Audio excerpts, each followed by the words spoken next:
안녕하세요. 반갑습니다. 주말 편안하게 보내고 계신가요? 또 주말 지나고 또 다음 주 지나면서 또 3월 19일이 점점 가까워 오는데요.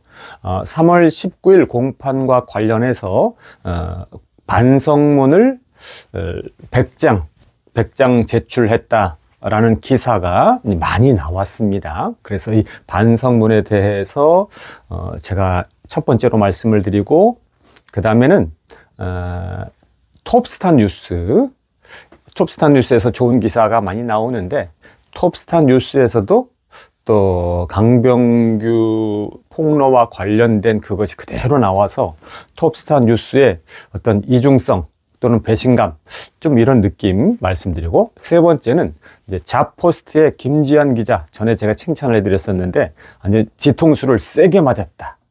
똑같이 한 템포 한 템포 늦춰서 할 뿐이지, 또 강병규 폭로건을 또 그냥 그대로 받아쓰기해서 보도해서 제가 뒤통수를 그냥 세게 한 대 얻어맞았다, 이렇게 이 내용을 전해드립니다. 자, 첫 번째는요, 반성문 100장 제출인데요. 우선 저는 이제 이 반성문을 제출하는 것에 대해서 이제 알고 있었습니다. 그래서 이제 법원 같은 이런 기록물을 이렇게 보게 되어지면 반성문을 언제 냈다 이런 기록들이 업데이트 되기 때문에 반성문 제출을 알고 있었습니다. 그리고 그때 방송을 해드릴까라고 조금 이렇게 이제 생각을 했었지만, 구태여 이런 방송을 또 할 이유는 없겠다 싶어서 알고 있었고, 그때 정보를 제가 이제 접했지만 방송을 안 해드렸었는데, 오늘 신문 기사로 많이 나왔습니다. 그래서 또 이 반성문과 관련돼서 또 많이 짐작도 하시고 알고 계실 것이지만, 제가 한번 또 설명을 드리면 또 우리 함께 또 공유하면 좋을 것 같습니다. 우선 반성문 제출은 정당하고 좋은 것입니다. 그러니까 예를 들어서 2심, 항소심은 법에서 정한 것이죠. 누구든지 1심 결과가 내가 원하는 대로 나오지 않았을 때 법에서 2심, 항소심을 할 수 있도록 정해 놓은 것입니다. 그래서 항소심 했다고 해서 나쁘다, 이거 절대로 아닙니다. 또한 반성문을 제출한다라는 그것은 좋은 것입니다. 왜냐하면 어쨌든 이 결정 또 선고와 관련해서 조금이라도 또 줄일 수 있으면서 또 재판부에 또 이 좋은 마음을 표현할 수 있는 이런 의미에서 반성문 제출을 하는 그것은 바람직한 것이죠. 그러니까 반성문을 냈다, 이게 나쁜 게 아니고 반성문을 안 낸 게 나쁜 것입니다. 그리고 반성문을 많이 냈다, 좋은 것입니다. 반성문은 다다 익선이기 때문이죠. 반성문을 안 내거나 조금 내면 그게 문제가 있는 것입니다. 그래서 이제 여기에서도 그 기자가 기사를 내보낼 때 대부분 이제 기사 본문은 거의 같습니다. 베껴쓰기니까요. 근데 제목이 좀 다르잖아요. 그래서 제목을 달 때 양식이 있는, 또 이성이 있는 이 기자는 삐딱한 제목을 달지 않습니다. 그런데 조금 이제 이 기레기 같은 이런 기자들은 제목을 달 때도 마치 이 반성문이나 항소심 이런 것과 관련해서 마치 뭐가 문제 있는 것처럼 이렇게 하는데요. 그래서 우리가 기억할 것은 반성문을 제출하는 것은 좋은 것이고 선한 것이고 또 필요한 것이고, 반성문을 안 내고 조금 내는 게 이제 문제 있다라고 생각을 하시면 되죠. 자, 그러면서 이 반성문이 어쨌든 이제 이 100장 제출 이렇게 이제 기사로 대대적으로 나왔는데, 뭐 100장일 수도 있고 90장일 수도 있고 100장 넘을 수도 있고, 사실 그 수치가 중요한 것은 아니죠. 그러니까 반성문을 충분히 냈다, 많이 제출했다, 즉 재판부가 볼 때 충분히 그 정상을 참작할 수 있는 그것에 반영이 되도록 그렇게 했다는 것이 이제 중요하다라고 할 수가 있는 것이죠.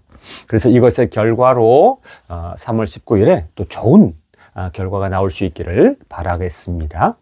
자, 두 번째는 톱스타 뉴스의 이중성 또는 배신감인데요.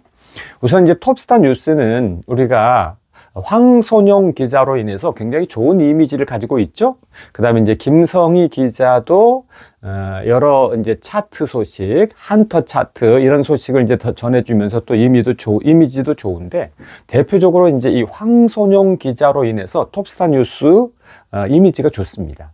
그런데 이번에 알게 된 것은 역시 톱스타 뉴스도 그냥 인터넷 매체, 인터넷 신문이다 라는 것입니다. 그래서 이제 너무 기대하고 너무 좋고 너무 최고라고 또 너무 우리를 위한다고 이렇게 생각할 필요 없이 우리의 감정에 적정을 가져야 되겠구나, 균형을 가져야 되겠구나, 이런 생각을 해보게 되는 것이죠. 그것은 이제 초반 도입에 말씀드린 것처럼 이 강병규가 폭로한 그것 알아보지도 않고 그냥 똑같이 베껴쓰기 기사가 톱스타 뉴스에도 나온 것입니다. 그러니까 강병규의 이 폭로가 이제 이런 좀 결과를 가져왔어요. 뭐냐면 좋은 매체냐 아니냐 이런 겁니다. 그래서 제가 나름 이제 기준을 정했을 때, 강병규의 폭로를 베껴쓰기로 올린 데는 안 좋은 매체, 그 다음에 그것을 안 올린 그것은 그래도 양식이 있고 상식이 있는, 이성이 있는 매체, 이렇게 제가 이제 그 기준점을 잡게 되더라고요. 그래서 이 톱스타 뉴스에 이전에도 조금 간간히 나왔는데, 이번에 톱스타 뉴스에서 이 강병규 무분별한 이 폭로건을 알아보지도 않고 그대로 게재한 것을 보면서 제가 아주 씁쓸한, 실제로 이제 좀 리얼하게 말씀드리면 이 배신감 같은 거, 이런 배신감은 황선용 기자 때문에 그런 것인데요. 그래서 뭐 톱스타 뉴스가 좋다 나쁘다 이거보다도 이제 이 기자 중심으로 해야 될 것 같아요. 황선용 기자는 기사를 잘 쓰고 좋은 기자. 그런데 톱스타 뉴스 안에도 보면 그냥 안 좋은 기자가 있다. 이렇게 우리가 생각을 해야 되겠고요. 자, 세 번째는 짝포스트 김지연 기자인데요. 우선 제가 이제 먼저 방송을 올렸다가 이제 내렸습니다. 그건 뭐냐면 이 강병규 폭로 기사가 쫙 베껴쓰기로 나왔을 때 그때 중간에 이 짝포스트 김지연 기자가 이 김호중 가수 팬클럽에서, 팬카페에서 이 4천여만 원 기부한 것을 딱 냈더라고요. 그래서 제가 그때 이걸 보면서, 야, 이 김지한 기자는 베껴쓰기보다 휘둘리기 하는 것보다 자기 소신 있게 하는구나 라고 방송을 했었는데, 이 짝포스트 김지한 기자도 강병규 그 폭로건을 그대로 다루더라고요. 알아보지도 않고 베껴쓰기로. 그러면서 사진을 더 안 좋은 걸로, 아주 참 기분 안 좋은 그런 사진을 거기다가 또 올려놨어요. 그래서 제가 짝포스트 김지한 기자에게 그냥 뒤통수를 진짜 세게 맞았다. 근데 그 뒤통수 맞은 것도 이렇게 말랑말랑한 뿅망치로 맞은 게 아니고 거의 뭐 철퇴로 맞은 느낌? 돌멩이로, 그냥 돌덩이로 맞은 느낌? 이렇게 제가 생각을 하게 됐습니다. 그래서 먼저 방송 내리고 이후에는 진짜 이 기자들 믿을 거 못 된다. 그리고 기사도 좋은 거 썼지만 언제 이 좋은 기사를 쓴 사람이 언제 나쁜 기사 쓸지 모른다, 이런 생각을 하게 된 것이고요. 그리고 좋은 기사도 이제 기자가 좋게 봐서 쓴 게 아니라 좋은 기사도 그냥 베껴쓰기 했을 뿐이지 좋은 기사를 내보내야지 해서 내보낸 게 아니다, 이런 생각을 해보게 되는 것이죠. 그래서 이래저래 이 강병규 폭로건을 알아보지도 않고 베껴쓰기로 올린 이게 바로미터가 되어서 그 인터넷 매체, 신문 매체가 좋으냐 안 좋으냐 이렇게 이제 판명할 수 있는 게 됐는데, 그 점에서 이제 이 톱스타 뉴스나 짝포스트 같은 이런 경우도 이렇게 이제 우호적인 기사를 싣긴 했지만, 또 한편으로는 이렇게 아주 그냥 이 가시 같은, 아주 진짜 폭탄 같은 이런 기사도 이제 올리는, 악성 기사도 올리는 것을 이렇게 이제 보면서 제가 이제 좀 거리감을 주면서 균형 잡힌 이 생각을 이번에 좀 가지게 됐습니다.